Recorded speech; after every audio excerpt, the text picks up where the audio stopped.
So what I wanted to look at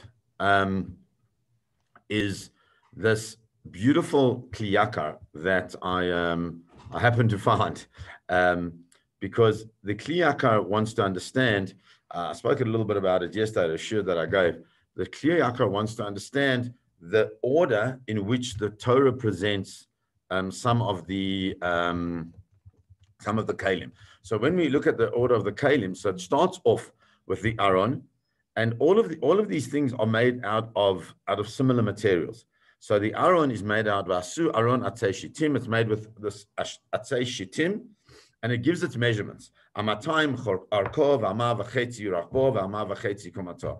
It starts out at 2.5 amot long. It's 1.5 amot wide and 1.5 amot high.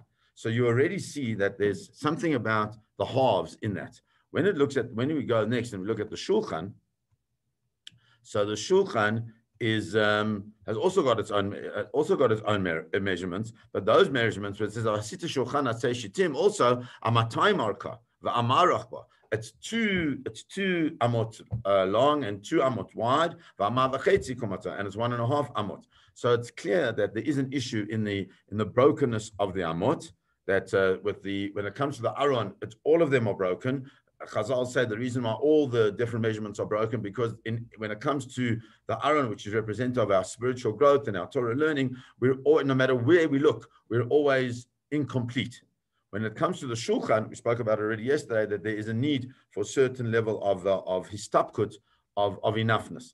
But after we have the aron, then we have the shulchan, and immediately after the shulchan, it speaks about the menorah. And the menorah is a little bit different, because with the menorah, the way Chazal present the menorah is that it says va'asita menorat zahav tahor, that you must make this menorah out of gold, pure gold. Miksha te'aseh hamenorah yerecha v'kana. From miksha means like hammered work, it must be made. So why doesn't it just say, and that's what the kliyakar wants to understand, why doesn't it just say that not that it must be made, but rather you must make it. You must make it it must be worked gold. Why does it have to say it must be made? So it comes out that when HaKadosh Baruch Hu gave Moshe Rabbeinu the dinim of the menorah, Moshe didn't understand what he was supposed to do. So Rashi says, Shaya Moshe mitkasheba. Moshe didn't know what to do. Amar lo HaKadosh Baruch Hu, Hashem said to him, Hashlech kikar zahav latoch haor, take this golden ingot, throw it into the fire, v'hina aseit meleh, and what will happen is the menorah will be made on its own. That's why it says tayaseh menorah. That's why the menorah is made on its own. And why is that so important? V'hi inyan kashui zeh, lefisha na'asit mechaticha achat. The important thing is made out of one piece of gold. Okay, now it needed, because it was made out of one piece of gold, it needed like this godly assistance, and it therefore it looked like it was made on its own. Because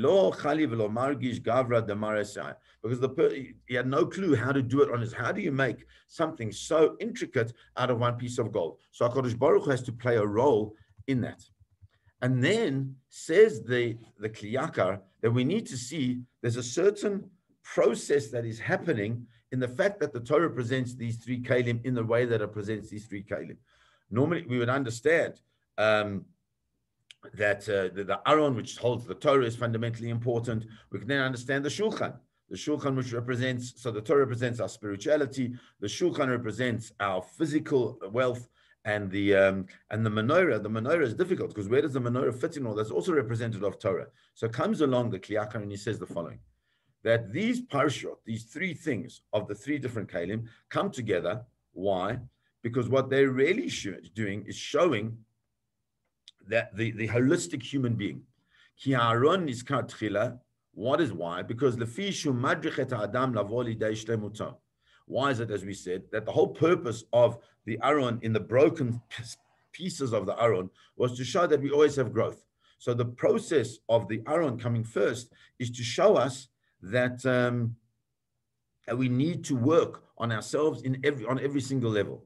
And he says that it's not only olam haba, that we learn Torah to get olam haba. It's not only that; it's even in olam hazeh, right? Because why? Because it says about the Torah, Zota Torah asher orech yamim b'mina, that we understand that the Torah has long life in its right hand, and Osheva covered with bismillah, and wealth and honor in its left hand. So you can see the long life meaning in the world to come, and Osheva covered and wealth and honor means in this world. So the Torah enables us to get a holistic growth, both in this world and for Olam Haba. But then we see that when it comes to the Aaron, it never speaks about, the way he describes it as lo nizkar ki'im etzem ha'ma'aseh asher ya'aseh Adam v'lo nizkar sham shum tashlum gumul. We never speak about what's the results, what's the manifestation, what's the reward of working the Aaron. The Aaron is just the Aaron. You just have to have the Aaron.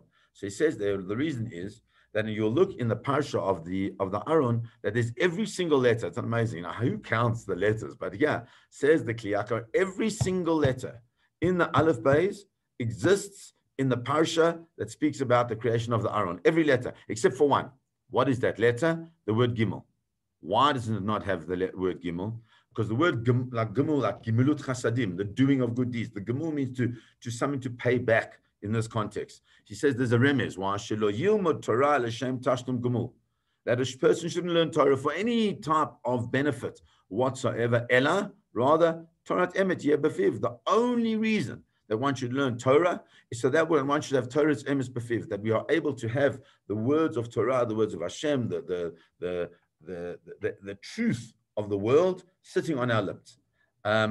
And he says, he quotes from Pirkei Avot, Al tiyu ka'avadim ha'mashamshim et harav, that you mustn't be like these slaves that serve their master al manat lekabel pras, in order to get reward. Rather, you should just do it for the sake of doing it, because schar mitzvah, mitzvah, mitzvah, says the Kli Yakar. We understand that the reward of a mitzvah is a mitzvah. There's no other need to get a reward. So therefore, the reward of the learning is the learning in and of itself. Nonetheless, he says, even though the reward of the learning is the learning, as we said earlier on, there is an immediate benefit.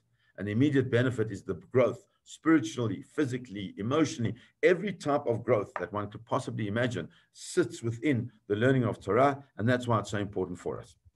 And then he says, how do we see that there is actually a reward that comes from the learning of the Torah? He says, because of the next two kalim. The next one is the Shulchan. What's the Shulchan? From the Shulchan is the place which he says, and I think this is an astounding description, Ki mimenu yotzei hashef v'lachol ha'olam, that the Shulchan is not just a space on which we see the representation of HaKadosh Baruch Hu's being mefarnes, of giving us our parnosa on a daily basis, but it's much more than that. It's not just representative, it actually is the place from which all brocha, all physical brocha is derived. The Shulchan in the Beis HaMikdash. V'chulam zoichim min Shulchan Gavoa. And everybody, the whole world, benefits from the Shulchan Gavoa, from the table on high. V'teida, he says, just understand, you must remember that number one, you've got the Shulchan, that even the Mizbeach is called the Shulchan. The Mizbeach itself is called the table, because we find in many places in the Gemara that it says that our Shulchan is compared to a Mizbeach. Our tables are like a Mizbeach. And why is it that our Shulchan is compared to Mizbeach? And the reason is because it's from there, because Mimenu hu machil aniyim. Our Shulchanot are called a Mizbeach, are called altars, because from our altars, in the same way as HaKadosh Baruch Hu uses the Mizbeach and the Shulchan as the space from which to bring bracha into the rest of the world, we should be using our tables to be ma'achil aniyim, to give to aniyim. Such an important thing. I was speaking to somebody today, this morning, just before the shir. He told me in what they have in their shul is that they have a system whereby people who don't get in, obviously now it's COVID, you can't do it, but where people who don't normally get invited out, or people who are unable to afford like a Shabbos meal, what happens is that they send a message to a person coordinating the system, and that person then arranges for people to have meals. He's arranging meals for the whole community over Shabbos, not to be taken meals, but to be invited in. So he's arranging meals for everybody. So anybody who needs a meal or wants to give a meal, have people for meals, that he organizes. So nobody knows why some people are going for meals and not going for meals. And so therefore, that's ma'achil aniyim. That's giving those people who are unable, who don't have the ability to have. It's a beautiful idea.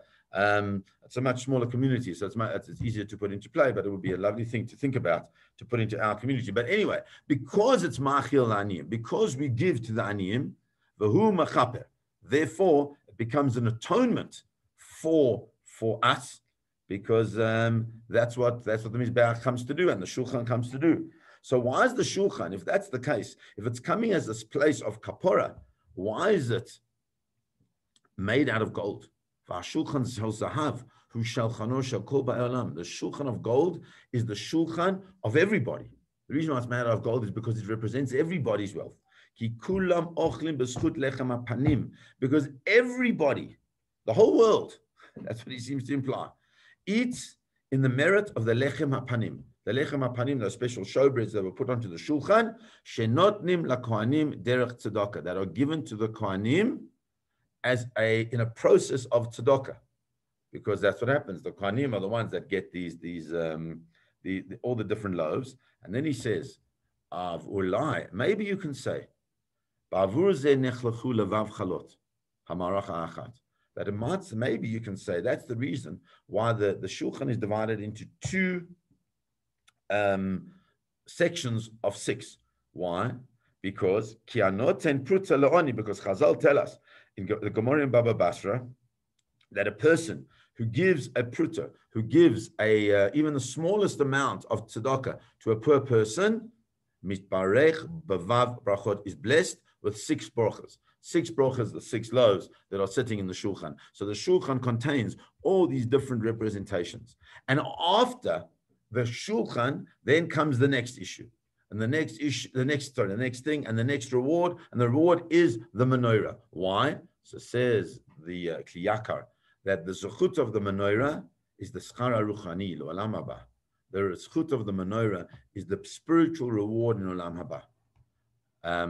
That's why shahayatah menorah nasit me'aleh v'chein badlakata. So too we see that the menorah was kind of made on its own. HaKadosh Baruch Hu had a role to play, and so too when you light the menorah, because Chazal tell us shetzarich sheyadlik ad shetahei shalheves oile ma'aleh.